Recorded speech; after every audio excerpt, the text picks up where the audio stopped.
আমরা আজকে এমন একটা বিষয় নিয়ে আলোচনা করব যে বিষয়টা অত্যন্ত গুরুত্বপূর্ণ। সহিহ নিয়ত। আমরা যখন কোনো কাজ করব, ভালো কাজ করব, তখন এই ভালো কাজের জন্য সুন্দর করে সহিভাবে নিয়ত করতে হবে আগে। কারণ নিয়ত ছাড়া কোনো কাজই সফল হওয়া যায় না। নিয়ত ছাড়া আপনি কোনো কাজই হয় না। এই জন্য আল্লাহ তাআলার কোরআন শরীফের আয়াতে কারিমা এবং নবীজি সাল্লাল্লাহু আলাইহি ওয়াসাল্লামের হাদিস দ্বারা আমি আপনাদেরকে বোঝানোর চেষ্টা করব সহিহ নিয়তের গুরুত্ব কতটুকু। আল্লাহ তাআলা কোরআন শরীফে বলেন, ওয়ামা উমিরু ইল্লা লিয়াবুদুল্লাহা মুখলিসিনা লাহুদ্দিন হুনাফাআ ওয়া ইউকিমুস সালাতা ওয়া ইউতুজ যাকাতা ওয়া যালিকা দীনুল কাইয়্যিমা। তাদেরকে এছাড়া অন্য হুকুম দেওয়া হয়নি যে তারা যেন দ্বীনকে আল্লাহর জন্য খালিস করে এবং একমুখী হয়ে আল্লাহর জন্য আল্লাহর দাসত্ব করে এবং নামাজ কায়েম করে আর যাকাত আদায় করে।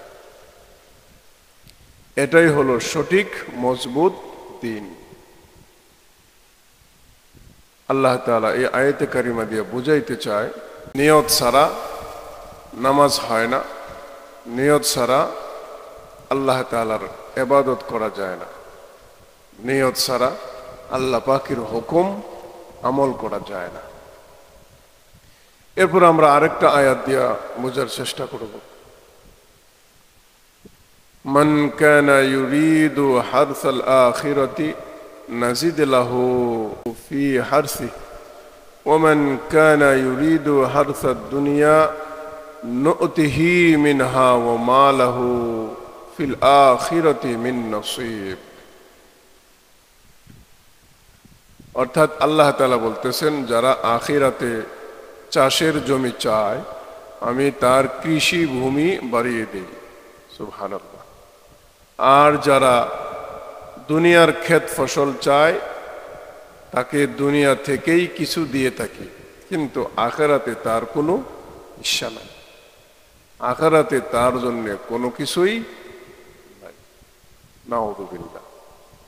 এই আয়াতে কারিমার মধ্য দিয়ে আমরা বুঝতে পারি, যারা দুনিয়া কামাই করতে চায় আল্লাহ তাআলা তাকে দুনিয়ার কিছু দান করেন। অর্থাৎ দুনিয়ার নিয়তে যারা ঘুরে তাকে আল্লাহ পাক দুনিয়ার কিছু দান করেন। যারা পরকালের নিয়তে ঘুরে নিজেকে পরকালের উপযোগী হিসেবে গড়ে তোলার জন্য পরিপূর্ণ হিম্মত করে নিয়ত করে আল্লাহ তাআলা তাদেরকে পরকালের কৃষিভূমিই বাড়িয়ে দেন, পরকালের বরকত আল্লাহ তাআলা বাড়িয়ে দেন। সূরা শুআরার কোরআন শরীফের 42 নম্বর সূরার 20 নম্বর আয়াত। এরপরে আল্লাহ তাআলা বলতেছেন, ওয়া মিনান নাসি মান ইয়াশতারি নাফসাহু বিতিগা মারদাতিল্লাহ ওয়াল্লাহু রাউফুম বিল ইবাদ।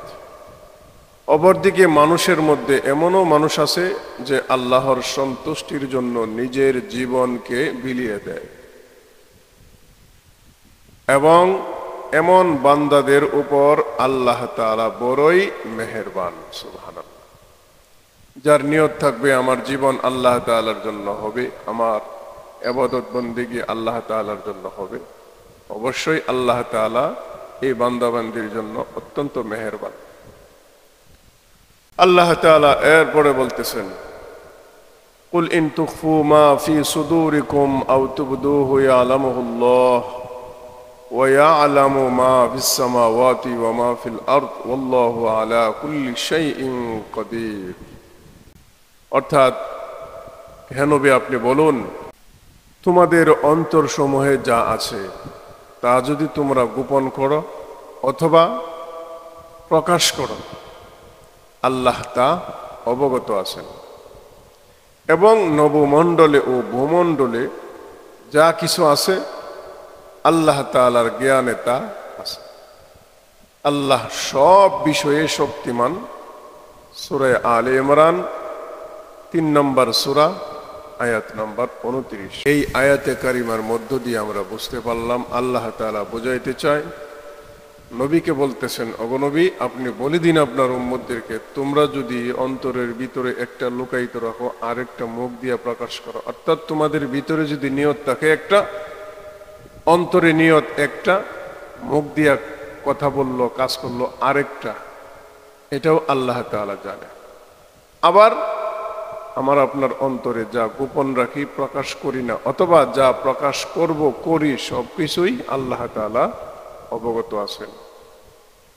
এবং পৃথিবী, আসমান, জমিন, গ্রহ, নক্ষত্র, সবকিছুর ভিতরে যা আছে আল্লাহ তাআলা এগুলো সম্পর্কে অবগত আছে। এবং আল্লাহ তাআলা সব বিষয়েই শক্তিমান। এরপরে আল্লাহ তাআলা বলতেছেন, ইয়াউমা তাজিদু কুল্লু নাফসিম মা আমিলাত মিন খায়রিন মুহদারা ওয়া মা আমিলাত মিন সুইন তাওয়াদ্দু লাও আন্না বাইনাহা ওয়া বাইনাহু আমাদান বাঈদা ওয়া ইউহাযযিরুকুমুল্লাহু ওয়াল্লাহু রাউফুম বিল ইবাদ। সেদিন প্রত্যেক ব্যক্তি সৎ কাজে যা করেছে ও দুষ্কর্ম হতে যা করেছে সব দেখতে পাবে। তখন সে ইচ্ছা করবে, যদি তার মধ্যে এবং ওই দুষ্কর্মের মধ্যে সুদূর ব্যবধান হয়ে যেত। আল্লাহ তোমাদেরকে স্বীয় অস্তিত্বের ভয় প্রদর্শন করছেন এবং আল্লাহ স্বীয় বান্দাদের প্রতি স্নেহশীল। সূরা আলে ইমরান 3 নম্বর সূরার 30 নম্বর আয়াত। আল্লাহ তাআলা বুঝাইতে চাই, একটা লোক খারাপ কাজ করছে, ভালো কাজ করছে, যা কিছুই করছে, এগুলো সব কিছুই কিয়ামতের ময়দানে দেখতে পাবে।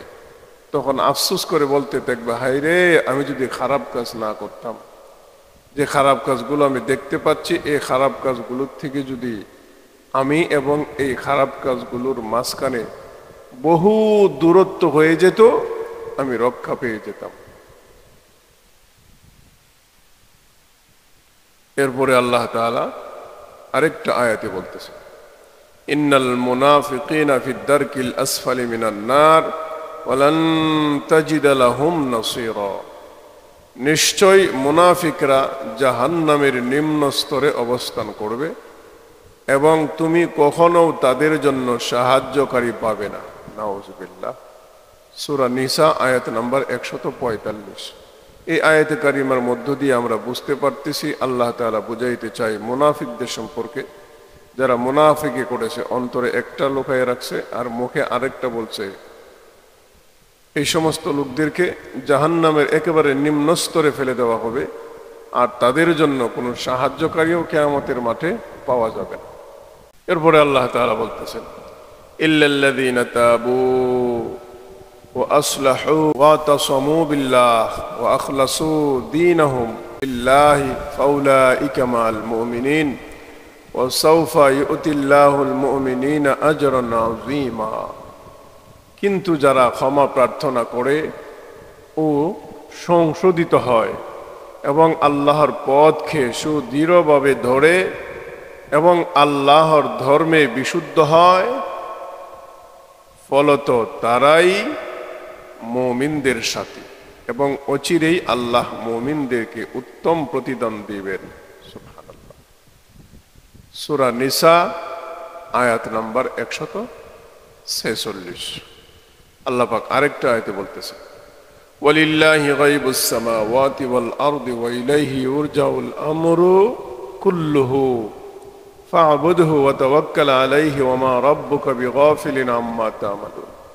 আকাশসমূহ ও পৃথিবীর অদৃশ্য বিষয়ের জ্ঞান আল্লাহরই, এবং তারই কাছে সবকিছু প্রত্যাবর্তিত হবে। সুতরাং তার ইবাদত করো এবং তার উপর নির্ভর করো, আর তোমরা যা করো তোমার রব সবকিছুই অবহিত আছেন। সূরা হুদ 11 নম্বর সূরা আয়াত নাম্বার 123। সব কয়টা আয়াতে কারিমার আলোচনায় বুঝতে পারলাম আল্লাহ তাআলা বোঝাইতে চাই, তোমরা যা কিছুই করো নিয়ত করবে, নিয়তের উপরেই সব কিছু হয়। তুমি ভালো কাজের নিয়ত করলে ভালো হবে, খারাপ কাজের নিয়ত করলে খারাপ হবে। এজন্য আমাদের নিয়তকে সহি করতে হবে। এবার আসুন হাদিসের মাধ্যমে আমরা বোঝার চেষ্টা করব। عن ابي هريره رضي الله عنه قال قال رسول الله صلى الله عليه وسلم ان الله لا ينظر الى صوركم واموالكم ولكن ينظر الى قلوبكم واعمالكم رواه مسلم। হযরত আবু হুরায়রা রাদিয়াল্লাহু তাআলা আনহু থেকে বর্ণিত, রাসূলুল্লাহ সাল্লাল্লাহু আলাইহি সাল্লাম বলেন, আল্লাহ তাআলা তোমাদের চেহারা ও সম্পদের দিকে লক্ষ্য করে না, বরং তিনি তোমাদের অন্তর ও কার্যসমূহের প্রতিই লক্ষ্য রাখেন। সুবহানাল্লাহ।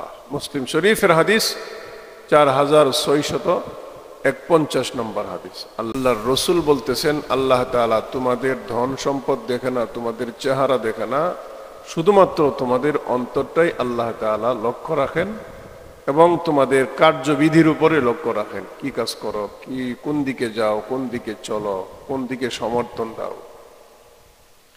আরেকটা হাদিস হযরত ওমর রাদিয়াল্লাহু তাআলা আনহু থেকে বর্ণিত, উনি বলতেছেন, আল্লাহর রাসূল বলেছেন, ইন্নামাল আমালু বিন্নিয়াত, নিয়তের দ্বারাই সব কার্যকলাপ সংগঠিত হয়।